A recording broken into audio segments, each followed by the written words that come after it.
Sir, राष्ट्रीय अध्यक्ष जी का मैं बहुत बड़ा आभारी हूँ और आपको बहुत बहुत शुक्रिया। आप हमको हमारे काम को पहचान के आप चुन के मुझे इस ओहदे को दिए हैं। आपके लिए बहुत शुक्रिया। मैं अभिनंदन हूँ, मैं अभिनंदन गुजारिश जिस तरह से 2020 के बाद मजदूरों के साथ भारतीय जनता पार्टी कुशासन में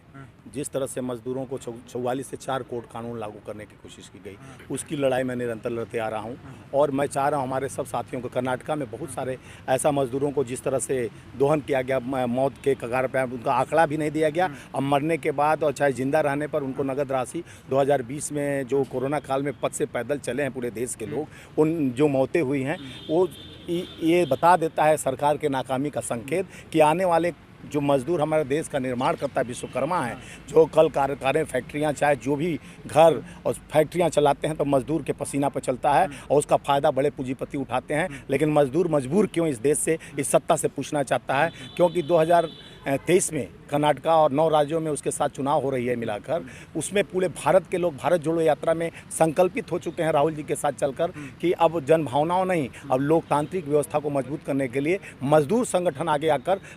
जिस तरह से मजदूरों को मजबूर किया गया है इस शासन में, हम दम खम से सड़क से और संसद तक ऐसे जाबांजों के साथ मिलकर लड़ाई लड़ेंगे। और धन्यवाद देता हूँ, कर्नाटक के हीरा हमारे हैं और जिस तरह जहाँ से आते हैं वहाँ मजदूरों का सबसे ज़्यादा खदान है और वहीं मजदूर सबसे ज़्यादा पीड़ित भी हैं। उनकी आवाज़ बनकर उभरेंगे और आने वाले 2023 में हमारा कांग्रेस की सत्ता वहाँ आ रही है, हम मजबूती से इनका सहभागी रहेगा। धन्यवाद। स्वामी जी, आज जिस तरह से आपने अपने इंटेक का एक विस्तार किया है, उपाध्यक्ष बनाया है और कार्यकारी अध्यक्ष बनाया है, इसके बारे में क्या कहना चाहेंगे? देखिए, अभी हमारे राष्ट्रीय अध्यक्ष कर्नाटका से ही आते हैं, उन्हीं के गृह जिला के रहने बेल्लारी के ये हमारे ए के चौधरी जी बहुत मजबूत परिवार के एक स्तंभ हैं, जो कांग्रेस संकल्पित परिवार है, जो निरंतर कांग्रेस के लिए सेवा करते आ रहे हैं, जिनका हमको पूर्वोत्तर में कई लोग चर्चा कर चुके हैं, यासीन शेख ने और कई हमारे जानने वाले हरिद्वार के रहने वाले कर्नाटका में रहते हैं। ये सारे लोगों ने मिलकर हमेशा निरंतर हमें इनके विषय में चर्चा करते रहा कि एक मजबूत आपका दाहिना अंग बनकर जिस तरह से फेडरेशन पूरे भारत में मजबूती से काम कर रहा है, एक हम भी उसमें आपका सहभागी बनकर पूरे देश में और अपने कर्नाटका प्रदेश में आने वाले चुनाव में कर्नाटका में कांग्रेस को सत्ता में लाने के लिए मजदूरों की आवाज़ बनकर उभरूंगा। और आपके जो बनाए गए फेडरेशन है और रास्ता पर चलकर मैं आपका नाम और कांग्रेस पार्टी श्रीमती सोनिया गांधी जी, राहुल गांधी जी, मल्लिकार्जुन खड़गे जी, प्रियंका गांधी जी और DK शिव कुमार जी के हाथ को मजबूत, सिद्धारमैया जी के हाथ के मजबूत करने का कोशिश करूँगा।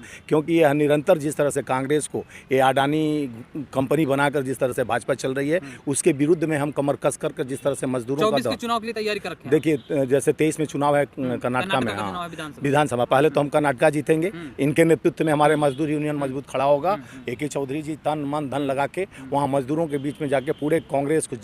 जहाँ इनका ड्यूटी लगेगा वहाँ काम करेंगे कमर कसकर। इनके साथ निरंतर वहाँ प्रदेश के सारे कार्यकर्ता लग के ये प्रदेश के भी कार्यकारी अध्यक्ष बनाए गए हैं और राष्ट्रीय उपाध्यक्ष मेरे साथ हमेशा समकक्ष बनकर चलने के लिए शपथ इस 24 अकबर रोड जो कांग्रेस मुख्यालय में इनको लाया गया है कि यहीं से आप एक शपथ ले लीजिए कि मजदूर आज से मजदूरों का सेवा करना आपका दायित्व है। उसी दायित्व को निर्वहन करते हुए आप देश को मजबूत और मजदूरों के हित की रक्षा के लिए आप संकल्पित हैं। जिस तरह से हमारे नेता राहुल गांधी जी, प्रियंका गांधी जी, सोनिया गांधी जी और हमारे पहले के राजीव जी और इंदिरा जी का सोच था, नेहरू जी का सोच था, गांधी जी का सोच था और सरदार पटेल का सोच था, उसी सोच पर आगे बढ़ते हुए चौधरी जी भी शपथ खाएँ कि आज के बाद हम सोएंगे और बैठेंगे जाएंगे तो सिर्फ मजदूरों की बात करेंगे, उनको एकत्रित कर कांग्रेस को मजबूत करेंगे। जो न्यू कांग्रेस का है,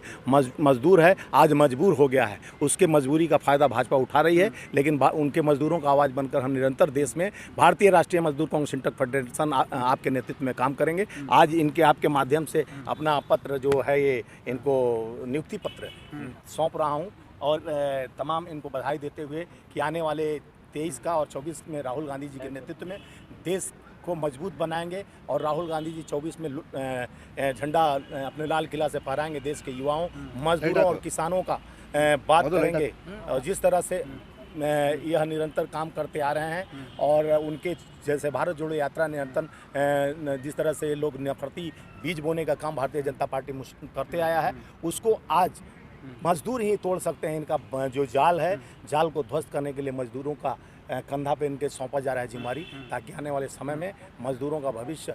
मजबूत हो और मजदूरों के लिए निरंतर जिस तरह से भारतीय जनता पार्टी और स्टेट सरकार निरंतर धोखा दे रही है या धोखा दे रही है, उसके लिए लड़ेंगे। आगे इनसे चर्चा कर लीजिए कि वहाँ ये क्या क्या करेंगे। इनको आज कर्तव्य निष्ठा का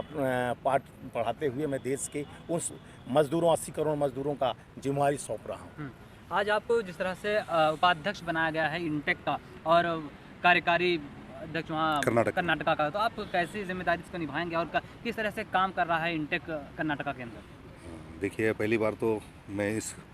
इसका हकदार जो बनाए हैं हमारे स्वामीनाथ जी ने, जो इंटेक के अध्यक्ष हैं, राष्ट्रीय अध्यक्ष हैं, वो हमारे लिए जिम्मेदारी दी है। इसको मैं बखूबी मेरे हाथ से मेरी ताकत को कितनी हैसियत हो सकती है पूरी जान लगा के मैं कोशिश करूंगा कि इनका और मल्लिकार्जुन खड़गे जी साहब का, सोनिया गांधी जी साहब का, राहुल गांधी जी साहब का और प्रियंका जी साहब का और हमारे कर्नाटक में सिद्धरामैया जी साहब का, DK शिव कुमार साहब का, जो भी हमारे कांग्रेस पार्टी के लिए हमारी पूरी जान और हमारे मजदूर के लिए जो भी अन्याय होता है उसके लिए डट के खड़ के हम पूरी तरफ से मदद करने की कोशिश करते हैं। तो कब से जुड़े हुए हैं आप इस इंटेक से? इससे तो हम पहले से जुड़े हैं, होदे पे नहीं थे, सालों लग गए, 7-8 साल हो गए हम इससे लेकिन होदे पे नहीं थे। हमारे अध्यक्ष जी ने मेरा जो मेहनत को देखे हैं और पहचाने हैं और उनका बड़पन है कि हमारे पहचान से वो हमको एक होदा दिए हैं। इस होदे को हम बखूबी सही तरीके से निभाएंगे। 2023 के विधानसभा चुनाव में जो कर्नाटक का चुनाव होने वाला है, कितना फायदा पहुंचा पाएंगे आप? मतलब किस तरह से काम कर रही है वहाँ पर? हमारे जितने मजदूर इन्हें अभी बताया 60 लाख है या 80 करोड़ लोगों को भी मैं कोशिश करूंगा कि पूरे के पूरे कांग्रेस पार्टी का साथ दे। इसके लिए हमारी जान, जो भी माल, जो भी लगेगा, मैं पूरी कोशिश करूंगा इस पार्टी को आगे बढ़ाने के लिए। तो क्या लग रहा है वहाँ पर मौजूदा सरकार जो है, भाजपा सरकार है मौजूदा है और काफ़ी सशक्त मानी जा रही है, लेकिन ऐसे में आपको लग रहा है कि आप उनको कड़ी चुनौती जो है आपके लिए नहीं होगी? इस बार हम कड़ी चुनौती देने की उम्मीद है, क्योंकि हमारे सब एक हो गए हैं और उनकी सरकार को देख चुके हैं, भाजपा की सरकार को देख चुके हैं। अभी सरकार बदलना मांगता है लोगों और कर्मचारी या अवाम नई सरकार को लाने की कोशिश कर रहे हैं। हम लोग उनका साथ देंगे और हमारी कांग्रेस पार्टी को मजबूत करेंगे।